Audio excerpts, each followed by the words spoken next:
So while the country continues to put up with stage 6 load shedding, Eskom is proposing a 32% tariff hike for 2023. This proposal has been met with criticism by various analysts, activists and civil organizations, rightfully so. The National Energy Regulator of South Africa, NERSA, expects to make a decision on this tariff hike application by December.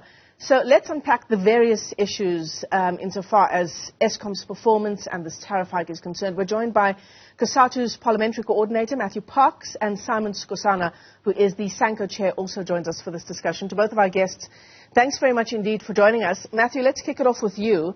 I mean, we've been having this discussion, haven't we, for almost, what has it been, over 14 years? Where do we begin talking about this crisis at Eskom today with stage 6 in play? Yeah, look, I mean, it's a devastating blow. As you're saying, we've been having this discussion since 2006 and it's getting worse. And to be honest, we shouldn't be surprised that it's getting worse. Eskom's power stations are simply aging. And like with any old aging car, it's going to break down more and more frequently, become more and more difficult to repair it. And it has a huge blow to the economy. It costs the economy billions of rands every single day. It disrupts every single workplace, makes it difficult for many workplaces to pay workers, makes it difficult for workers even to get to work at time if, for example, the trains are not working, etc. We really can't afford this kind of blows. But I think we should be asking, so what needs to be done urgently? Sure, the President announced some additional interventions not so long ago. Let's speed them up and so on. Let's see how far are we. But if we really want to make a huge breakthrough, then we have to assist Eskom by giving it the resources it needs. The number one priority for Eskom is to ramp up maintenance. That's the key kind of linking point. And of course, the second one is to bring on board additional generation. But we're not giving Eskom the kind of money it needs. Eskom's got a debt level of 400 billion rand. It's done well to reduce it from 500 billion rand.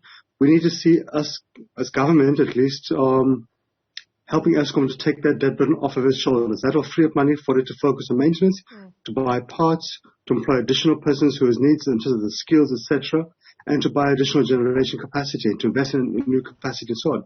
Unless we do that, then things are going to get worse, and we shouldn't be surprised. I suppose the question is, where will that additional money come from, Simon? Is the South African consumer, the taxpayer, are we expected to foot the bill for that? Morning, Michelle, and good morning to your viewers. Look, for us as Sanco, this is a very big problem. I mean, we come from an understanding that electricity is a basic need. And you need electricity for you to live and survive. You know, we're representing the down and trodden, people who don't have anything. I mean, the people that we're talking about, that we say they've got to pay an extra tariff, their pockets are empty. Their wallets are empty. We don't know where they're going to. We're expecting them to get that kind of money. But remember, where we are, people have got to live, people have got to survive. Electricity, just like it's a basic need. We definitely need that.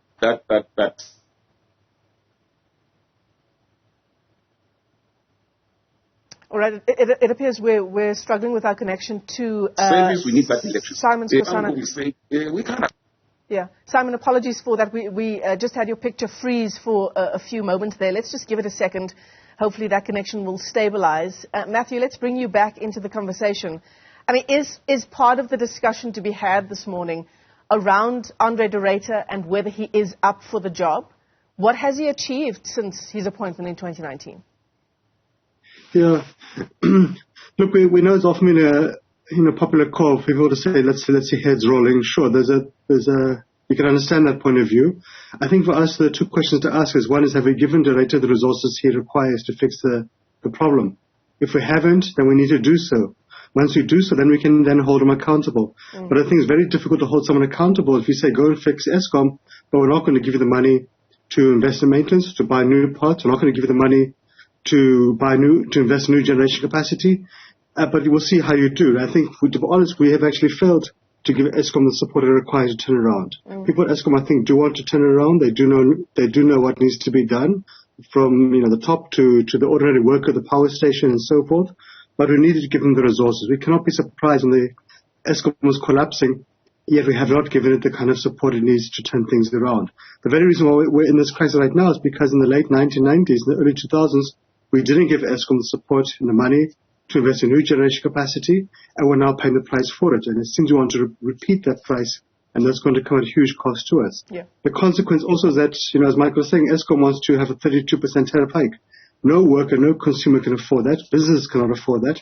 And all you're going to see is that those who can afford to buy solar panels, be it individual households, small companies, big companies, mining houses are going to go off-grid. That's going to shrink Eskom's customer base, and it's going to put into a further crisis as a shrinking amount of customers available to it. And these are necessary steps, right? People are going to be, as you say, people, companies, entrepreneurs, these are the necessary steps they need to take to survive, because they can't depend on Eskom for reliable power supply to run their homes, to run their businesses. Simon.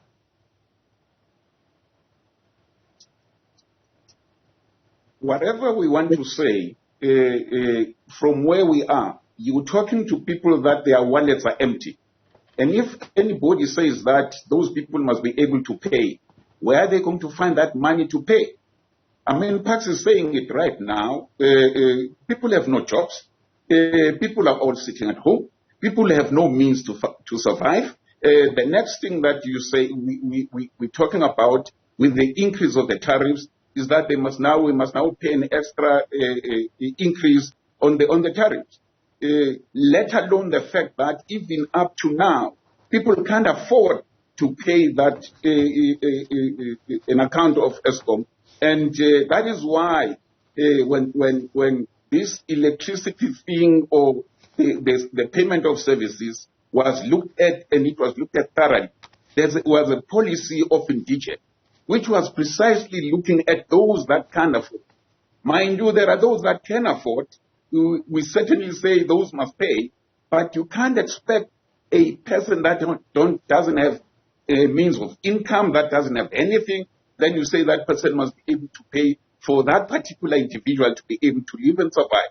It's totally not on. It can't happen. That is why this thing of electricity is such a major problem. Yeah, absolutely. We're all saying that from where we are, when we're looking at all of these things, a government has to come in a big way, looking at all of these things, finding other means where we will be able to look at how we find money to generate electricity.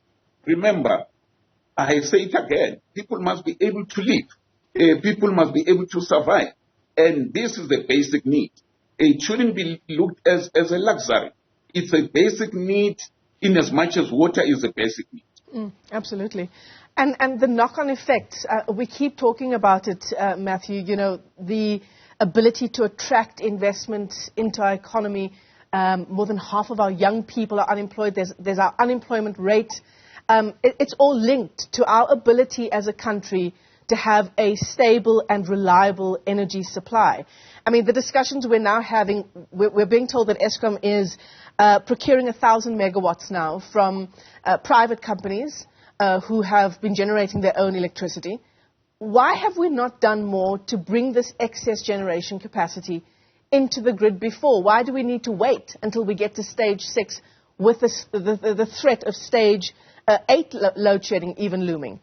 Independent power producers, another issue. We keep hearing about strides being made for IPPs. These are some of the things outside of a 32% tariff hike, surely, that we should be focusing on. It's difficult to understand. We've got the same question as you're raising. It's very difficult to explain this thing. Again, we've been having this kind of discussion since 2006. The answers are not complicated. It's about maintenance, about new generation. It's about assisting Eskom to stop the bleeding in terms of corruption, wasteful expenditure, in terms of the debt burden, etc. But we just don't seem to make sufficient progress. At times there is some progress being made, but we don't hear much being done to communicate that, to give people a sense of confidence that we are turning things around. For example, the Eskom debt levels managed to be reduced from 500 billion rand to 400 billion rand over the past year. That's positive progress, but government doesn't communicate those things to give some sense of hope to people. You do see some solar panel farms, some wind farms coming online, but it's very rare that you actually hear government or Eskom communicating it. And that would give people a sense of some hope that there is some progress. So if you go to Art, for example, there's a solar panel farm, actually two. One has got 169,000 solar panels. That's positive progress. But the net effect is that we're having level 6 load shedding right now. It might get worse and really disrupts every single part of the economy. Most companies can't afford to go off grid. So it means that a restaurant, a small business has to close shop. They lose money. They can't afford to pay their staff. It means workers struggle to get to work, to feed their families. It's a devastating blow to the economy. It costs us billions of rands every single day. And that's something we simply cannot afford, given that we're just coming out of COVID-19. We've had the July 2021 violence, the floods in KZN this year. The economy is still in a recession. We have an unemployment rate of 44%. So really, we do need to see government, the private sector, and Eskom doing much more, much faster, because we just don't have the luxury of time. SAFA said they want to compete to host the 2027 World Cup, Women's World Cup for soccer. That's fantastic. But the first question the people ask us is that, do you guys have electricity? Because if you don't, then why are you calling us? Yeah. We actually hope we can get this thing done. They talk about another year of load shedding. We've had that promise before. We don't know if this one will be a promise we should take seriously. Yeah, absolutely. It does feel like 2 steps forward and 10 steps back. Let me thank both of our guests this morning for weighing in on this critical conversation. Matthew Parks is Cosatu's Parliamentary Coordinator, and Simon Skhosana is the South African National Civic Organization's Chairperson. To both of you, thank you so much for weighing in. Of course, we know the President, also cutting short his international trip. He'll attend Queen Elizabeth II's funeral today, but then instead of heading back to the US, he's coming back to South Africa, back home, to try and deal with the latest round of energy crises.